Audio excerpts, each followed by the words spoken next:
इतिहास उन्हें बादशाहों, विजेताओं और महापुरुषों के रूप में याद रखता है। अकबर महान भारत के मुगल बादशाह, चंगेज खान मंगोल सेनाओं का भयानक नेता, दो शक्तिशाली शासक जिनका जन्म अलग अलग दुनिया में हुआ। दोनों का ही विजय का नसीब और युगों तक गूंजने वाली विरासत थी। लेकिन क्या होता अगर उनके रास्ते आपस में टकराते? कल्पना कीजिए एक ऐसे युद्ध क्षेत्र की जहां ये दोनों महावीर आपस में भिड़े हों। साम्राज्यों का संघर्ष, वर्चस्व की लड़ाई, ये उनकी कहानी है। अकबर महान मुगल, उन्हें विरासत में एक राज्य मिला पर उन्होंने एक साम्राज्य खड़ा किया।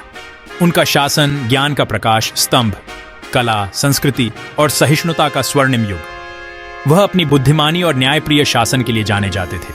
अकबर एक कुशल रणनीतिकार, उनकी सेना विशाल थी, मुगल शक्ति और राजपूत वीरता का मिश्रण। युद्ध के हाथी, युद्ध क्षेत्र में विशाल किले। अकबर एक ऐसे शासक जो शांति को महत्व देते थे पर अपने साम्राज्य की रक्षा के लिए कभी पीछे नहीं हटे। मंगोलिया के दुर्गम मैदानों से उनका उदय हुआ। चंगेज खान एक ऐसा नाम जो डर और खौफ से लिया जाता था। उन्होंने मंगोल कबीलों को एकजुट किया, उन्हें एक अजेय शक्ति में ढाला। उनका साम्राज्य प्रशांत महासागर से लेकर पूर्वी यूरोप तक फैला हुआ था। चंगेज खान एक प्रतिभाशाली सैन्य दिमाग, उनके मंगोल घुड़सवार तेज और घातक धनुष और बाण के उस्ताद थे।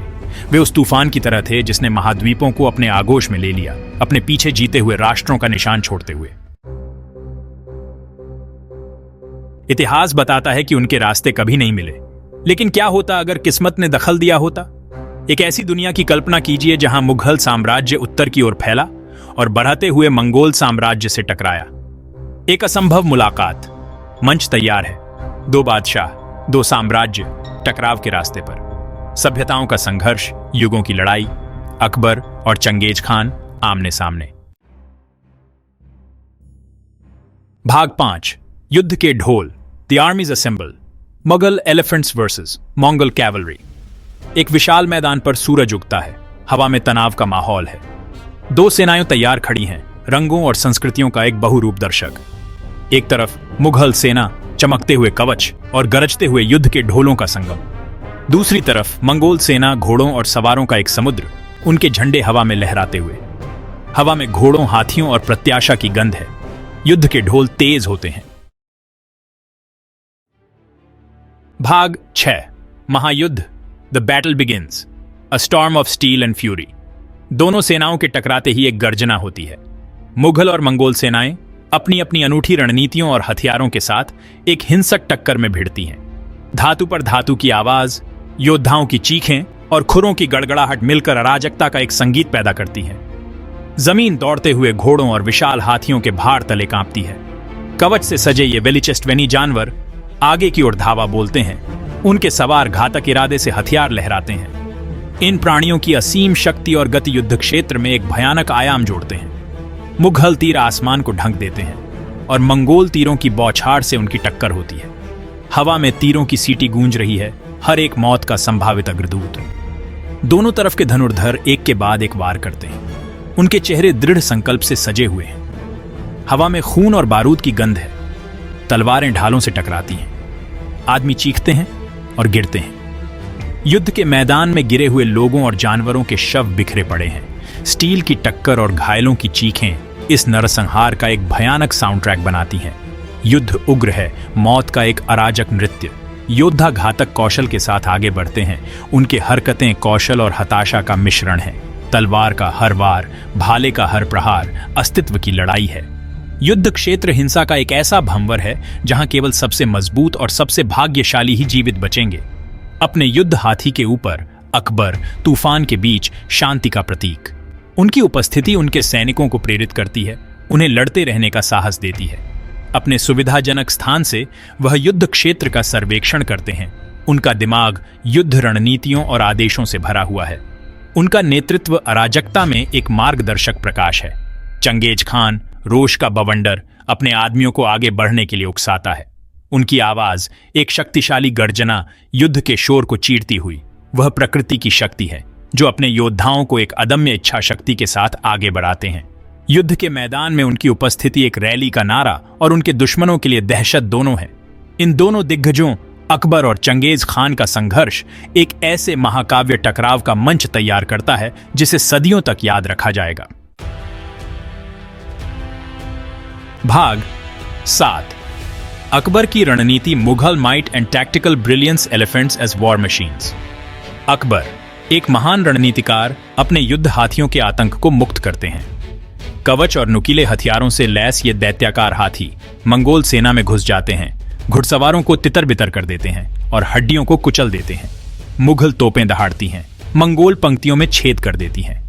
लेकिन मंगोल अथक हैं, वे हाथियों पर टूट पड़ते हैं, उन पर तीरों की बौछार कर देते हैं, विशाल जानवरों को गिराने की कोशिश करते हैं। युद्ध अधर में लटका हुआ है, जमीन के हर इंच के लिए एक हताश संघर्ष। भाग 8। चंगेज खान का हमला, the Mongol hordes relentless onslaught, a sea of horseman. Changez Khan युद्धाभ्यास के उस्ताद अपने घुड़सवारों की गति और फुर्ती का उपयोग अपने लाभ के लिए करते हैं। वे मुगल सेना को घेर लेते हैं, दुश्मन पर तीरों की बारिश करते हैं। उनकी मारो और भागो की रणनीति मुगल सुरक्षा को कमजोर करती है। मंगोल धनुर्धर अपने शिल्प के उस्ताद दूर से ही मुगल सैनिकों को निशाना बनाते हैं।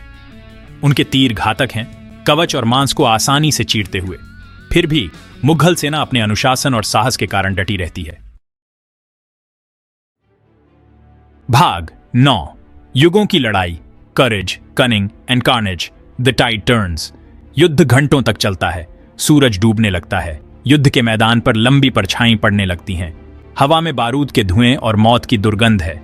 दोनों पक्षों को भारी नुकसान हुआ है, लेकिन धीरे धीरे पासा पलटने लगता है। अकबर एक अवसर भांपते हुए अपने सैनिकों को मंगोल सेना के किनारों पर हमला केंद्रित करने का आदेश देते हैं। मुगल युद्ध हाथी घायल लेकिन अटूट मंगोल पंक्तियों को तोड़ते हुए आगे बढ़ते हैं। भाग 10। एक अप्रत्याशित परिणाम, a draw, respect earned on the battlefield. Changez Khan यह महसूस करते हुए कि उनकी सेना के घिर जाने का खतरा है, रणनीतिक वापसी का आदेश देते हैं। उनका कुशल रणनीतिक दिमाग स्थिति का तुरंत आकलन करता है। यह समझते हुए कि पूर्ण टकराव से अनावश्यक नुकसान हो सकता है, वह तय करते हैं कि भविष्य के युद्धों के लिए अपनी सेना को बचाए रखने के लिए एक रणनीतिक वापसी ही सबसे अच्छा तरीका है। मंगोल रात में गायब हो जाते हैं, युद्ध के मैदान को मुगलों पर छोड़कर। रात के अंधेरे में वे तेजी से और चुपचाप चलते हैं। उनका पीछे हटना उनके अनुशासन और प्रशिक्षण का प्रमाण है। भोर तक कभी अराजक रहा युद्ध क्षेत्र भयानक रूप से शांत होता है, जिसमें केवल भयंकर संघर्ष के अवशेष ही रह जाते हैं। जीत अकबर की है, लेकिन यह एक भारी कीमत पर मिली जीत है। जैसे ही वह युद्ध के मैदान का सर्वेक्षण करते हैं, उनके घायल और शहीद सैनिकों को देखकर उनका मन भारी हो जाता है। इस कठिन लड़ाई की कीमत उनके आदमियों के थके हुए चेहरों और हवा में छाए सन्नाटे में साफ दिखाई देती है। दोनों पक्षों ने बहादुरी से लड़ाई लड़ी है, लेकिन कोई भी निर्णायक जीत हासिल नहीं कर पाया है। सैनिक, हालांकि थके हुए और घायल हैं, अपने विरोधियों में वीरता को पहचानते हैं। बाद में संघर्ष से परे आपसी सम्मान की भावना होती है, क्योंकि दोनों ओर के योद्धा एक दूसरे के साहस और दृढ़ता को स्वीकार करते हैं। अकबर अपने दुश्मन की दृढ़ता के प्रति सम्मान से भरे हुए चंगेज खान को बिना किसी रोक टोक के पीछे हटने देते हैं। वह समझते हैं कि सच्ची ताकत सिर्फ जीत में नहीं, बल्कि एक दुर्जेय विरोधी की काबिलियत को पहचानने में है। सम्मान का यह कार्य एक बुद्धिमान और सम्माननीय नेता के रूप में उनकी प्रतिष्ठा को मजबूत करता है।